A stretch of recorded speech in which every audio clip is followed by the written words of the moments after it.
Hi friends, first of all welcome you all.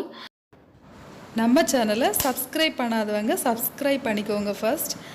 கூடவே இருக்கிற bell ஐக்கானையும் ப்ரெஸ் பண்ணிக்கோங்க. அதில் ஆல்னு இருக்கிற ஆப்ஷனை சூஸ் பண்ணிக்கோங்க. அப்போ தான் நான் போடுற வீடியோஸ் எல்லாம் உங்களுக்கு நோட்டிஃபிகேஷனாக வரும்.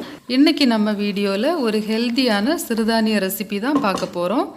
கம்பு வச்சு எப்படி ஒரு பாயசம் பண்ணுறது அப்படின்னு இப்போ பார்த்துடலாம். ஃபஸ்ட் இதோட ஹெல்த் பெனிஃபிட்ஸ் பார்த்துடலாம். இதில் நார்ச்சத்து அதிகமாக இருக்குது. அதனால் நம்ம செரிமான மண்டலத்தை ஆரோக்கியமாக இதை மெயின்டைன் பண்ணுது.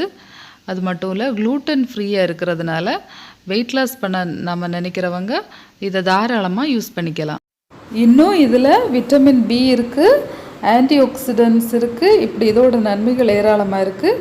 இதை வச்சு ஒரு ஹெல்த்தியான பாயசம் எப்படி ப்ரிப்பேர் பண்ணுறதுன்னு இன்றைக்கி வீடியோவில் பார்க்கலாம். வாங்க வீடியோக்குள்ளே போகலாம். இப்போ நம்ம 200 கிராம்ஸ் அளவுக்கு கம்பு தானியத்தை எடுத்து தண்ணியில் 2 hours ஊற வச்சுருவோம். ஊற வைக்கிறதுக்கு முன்னாடி ஃபஸ்ட் இதை நல்லா க்ளீன் பண்ணிக்கோங்க. தண்ணியில் கழுவி கல் ஏதாவது இருந்துச்சுன்னா அரிச்சு எடுத்துக்கோங்க. 2 மணி நேரம் ஆனதுக்கப்புறம் இதை ஒரு மிக்ஸி ஜாரில் போட்டு ஃபைனாக அரைக்காமல் ரஃப்பாக கொஞ்சம் அரைச்சி எடுத்துக்கோங்க. பாயாசம் பண்ணுறதுக்கு தேவையான இன்க்ரீடியன்ட்ஸ் பார்த்துடலாம். இப்போது ஏலக்காய், கிஸ்மிஸ் பழம், cashew nut, ghee, ஜவ்வரிசி, தேங்காய் பால்,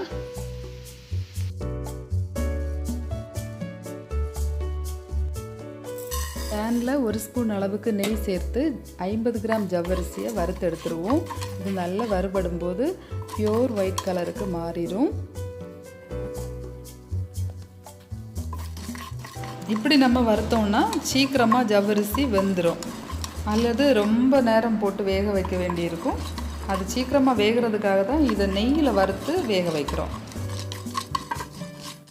ஜவ்வரிசி இப்போ ரெடி ஆயிடுச்சு. இப்போ இதை ஒரு குக்கருக்கு மாற்றிடலாம்.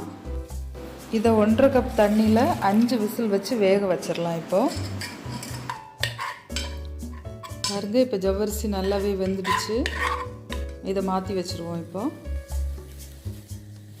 இப்போ நான் ஒரு 300 கிராம்ஸ் அளவுக்கு வெல்லம் எடுத்துருக்கிறேன். இதை இப்போ பாகு காய்ச்சி வச்சிடலாம். ஒரு அரை டம்ளர் போல் தண்ணி சேர்த்து இதை நல்லா பாகு காய்ச்சிடுவோம். பாருங்கள், இப்போ வெல்லம் கரைய ஆரம்பிச்சிடுச்சு. இது கம்ப்ளீட்டாக கரைஞ்சதுமே நம்ம ஸ்டவ் ஆஃப் பண்ணிடலாம். இப்போ நாம் தேங்காய் பால் ப்ரிப்பேர் பண்ணிடலாம். அதுக்கு ஒரு மீடியம் சைஸ் தேங்காவை துருவி எடுத்துக்கோங்க. அதை மிக்ஸி ஜாருக்கு மாற்றி 1/2 டம்ளர் தண்ணி சேர்த்து அரைச்சி எடுத்துருவோம். அரைச்சி எடுத்ததுக்கப்புறமா இதை ஒரு வடிகட்டி வச்சு ஃபில்ட்ரு பண்ணி எடுத்துருவோம். இப்போ நீங்கள் பார்த்தீங்கன்னா இதுதான் திக்கான ஃபஸ்ட்டு பால். இது வடிகட்டினதுக்கு அப்புறமா வரக்கூடிய தேங்காய் துருவலை திரும்பவும் ஒரு 1/2 டம்ளர் தண்ணி சேர்த்து அரைச்சி எடுத்துக்கோங்க. அதையும் இதே மாதிரி வடிகட்டி எடுத்துக்கோங்க. அது கொஞ்சம் திக்னஸ் கம்மியான 2ஆம் பால். இதை இப்போ மாற்றி வச்சுருவோம். ஒரு அகலமான பாத்திரத்தில் 1 லிட்டர் தண்ணியை கொதிக்க வச்சுருவோம். ஃபஸ்ட்டு தண்ணி கொதித்ததுக்கப்புறமா நம்ம அரைச்சி வச்சுருக்கிற கம்பு இதில் சேர்த்துடலாம். ஒரு 10 நிமிஷம் நல்லா கிளறி விட்டு வேக வச்சுருவோம்.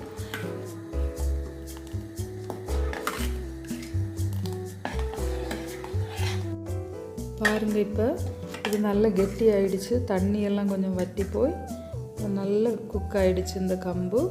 இப்போ இந்த ஸ்டேஜில் நம்ம பாகு காய்ச்சி வச்சுருக்கிற அந்த வெல்லத்தை ஆட் பண்ணிடலாம். பாகு காய்ச்சி வச்சுருக்கிற வெல்லம் நல்லா சுத்தமாக இருந்துச்சுன்னா அப்படியே நீங்கள் இதில் சேர்த்துக்கலாம். அல்லது ஒரு வடிகட்டி வச்சு நல்லா ஃபில்ட்ரு பண்ணி இதில் சேர்த்துக்கோங்க. இப்போ இது கூடவே நம்ம வேக வச்சு வச்சுருக்கிற ஜவ்வரிசியை ஆட் பண்ணிடலாம்.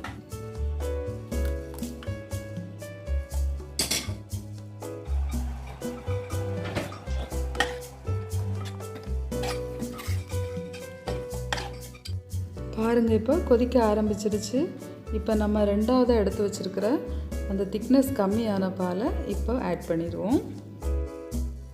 வெல்லம் தேங்காய் பால் சேர்த்ததுமே நம்ம பாயசம் கொஞ்சம் இலக ஆரம்பிச்சிடும். அடுப்பை வந்து லோ ஃப்ளேமில் வச்சு நல்லா கிளறி விட்டுருவோம். இப்போது பாருங்கள், இப்போ லைட்டாக கொதிக்க ஆரம்பிச்சிருச்சு. இந்த ஸ்டேஜில் அடுப்பை வந்து நல்லா சிம்மில் ஆக்கிட்டு ஃபஸ்ட்டு பால் எடுத்து வச்சுருக்கிற ஃபஸ்ட்டு பால் கெட்டியான பாலை இப்போ சேர்த்துருவோம்.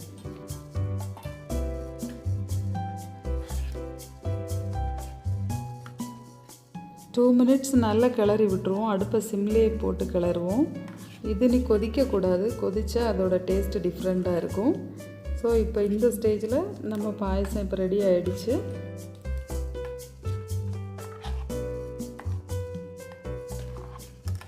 இப்போ நம்ம முந்திரி பருப்பையும் கிஸ்மிஸ் பழத்தையும் வறுத்து எடுத்துடலாம். அதுக்கு ஒரு பேனில் 1 ஸ்பூன் அளவுக்கு நெய் சேர்த்து ஃபஸ்ட்டு முந்திரி பருப்பை வறுக்கிறேன். இது கொஞ்சம் பொன்னிறமாக கலர் சேஞ்ச் ஆன உடனே நான் கிஸ்மிஸ் பழத்தையும் இதிலே போட்டுறேன்.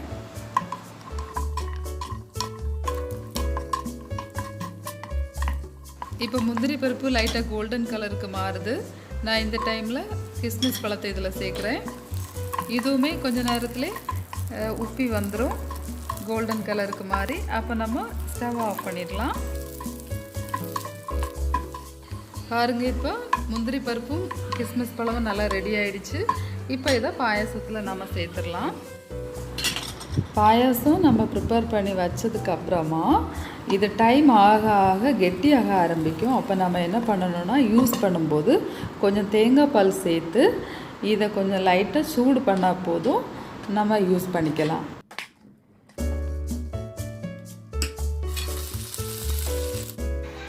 ஃபைனலாக நம்ம எடுத்து வச்சுருக்கிற ஏலக்காவை இதில் பொடிச்சு சேர்த்துடலாம். அவ்வளோதாங்க, ஹெல்தியான கம்பு பாயாசம் ரெடி ஆகிடுச்சு.